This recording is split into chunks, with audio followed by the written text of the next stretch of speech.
Hi everyone, it's Neve here and welcome to my art journaling channel. Today we're going to be creating a page using ScrapFX bits and pieces, and this page was inspired by space. I suppose it was inspired by space because I was watching Space Force on Netflix. Terrible, well, no, it's not terrible, I really enjoyed it. And all the stuff with docking with the new International Space Station, so a lot of spacey stuff going on, so that sort of is where I was heading with it. So I've started off my Dina Wakley journal with lots of metallic paints. So I've got Gilt and Penny there, sort of just giving that real shine on the page. I'm a bit addicted to the metallic paints at the moment, so I'm really enjoying them using as a base coat, and I'm really enjoying using turquoise colours with the metallics as well.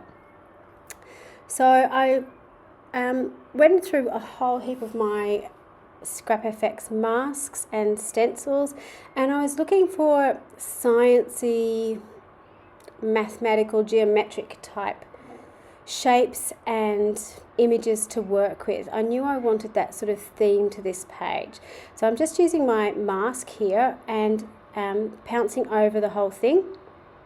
And I'm going in with a contrasting colour, so I'm going in with a darker colour. This is Night, with some scribbly text. This one's Don't Waste One Moment. I absolutely love this. I love the script of it, but it took me ages to actually translate what the quote was. I just like having it as a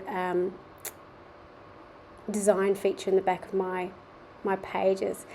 So I'm not worried that I've got bits overlapping over the top of this, and the fact that these are masks I really like, because you've got those glimpses of the metallic coming through. Where I've overlapped it, you can see the turquoise coming through, and now I'm going in with this sort of molecular type stencil that's going to give me those little dots over the top as well. So it's a little bit more subtle using the stencils, particularly because it's quite a fine stencil, but it just gives you a different effect on the page. So once I've finished adding my stenciling, just make sure that everything's nice and dry, and then I'm going to go in with some other bits and pieces that I had. You can see I was sort of still playing around with things. Because I still had some paint on my board, I decided that I was going to add a little bit more stenciling over the top of my text there, just to dull down the colour slightly. It was a little bit too dark and dominating on the page, so I wanted to just push it back into the background a little bit. The next thing I'm going to use are some of the ScrapFX transparencies, which you can actually see because I'm busy cutting them out in the background. But these transparencies I'm just sticking down the page. Now I have actually put some adhesive over the back. I've got an old Xyron machine which puts an adhesive over the entire surface, which is fantastic for doing things like this. Matte gel medium will do the same, so you can actually glue it down. So I've just cut out different bits and pieces and stuck them down the page. The great thing about using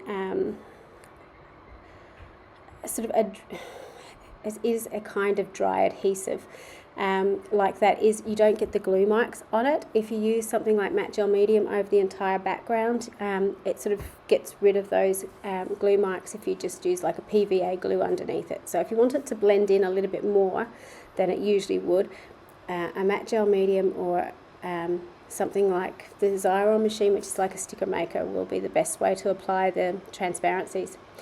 Just to add a little bit more black onto the page, I'm using this chevron pattern stamp as well, and stamping over again, sort of that really geometric, graphic type quality to the page, and just drying off the ink. So I've used an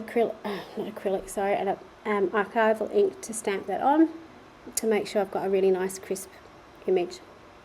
Now, I do realise the last few videos I've done have been entirely filled with these scrappy peeps, but that's because I love them. So Michelle is very, very clever and has designed these beautiful images.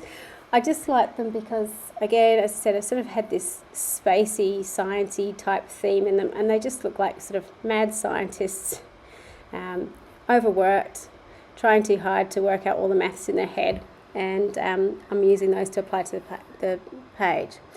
So I really like with rice paper images like this to fussy cut them.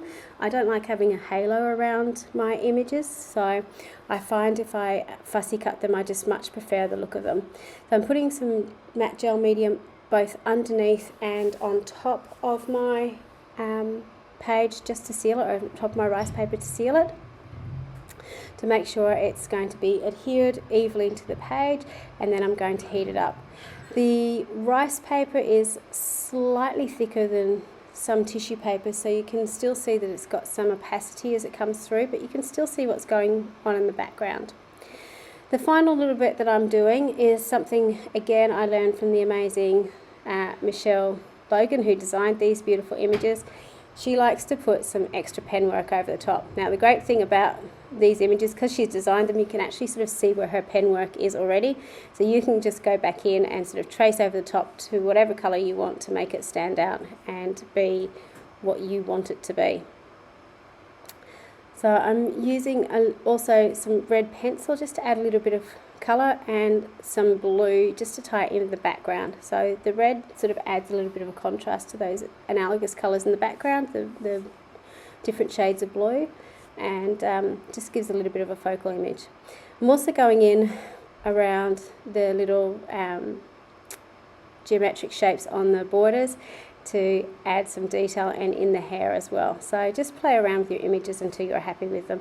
If you wanted to watercolour them or colour with pens, you could also do that, but I prefer, particularly because the rice paper has such a nice tooth, that you can use colour pencils over them really nicely, and it takes the texture beautifully. So as I was doing this, I was looking up a quote to add onto my page, and I chose this one: "Look up at the stars, not down at your feet." And again, you know, that sort of summed up how I was sort of feeling about it. When I write out quotes or do fonts on my page, I like to write it out first, just to sort of get the spacing, and then I go back in and just fatten up the lines or add a little bit of detail to it. I find for me that works. You could start out with a very thin pen to sort of work it out, or even pencil, I suppose, and then go over with a thicker pen and create what you want. But for me, if I do it in pencil, I tend to overthink it too much. So if I actually commit myself to pen to begin with, I have to work with it. So it just gives me a little bit more of a get up and go, I suppose. So once I've written over and happy with what I'm doing, again, I'm going to dry it off. Now, I'm using Posca paint pens to do this. They're acrylic paint in a pen form.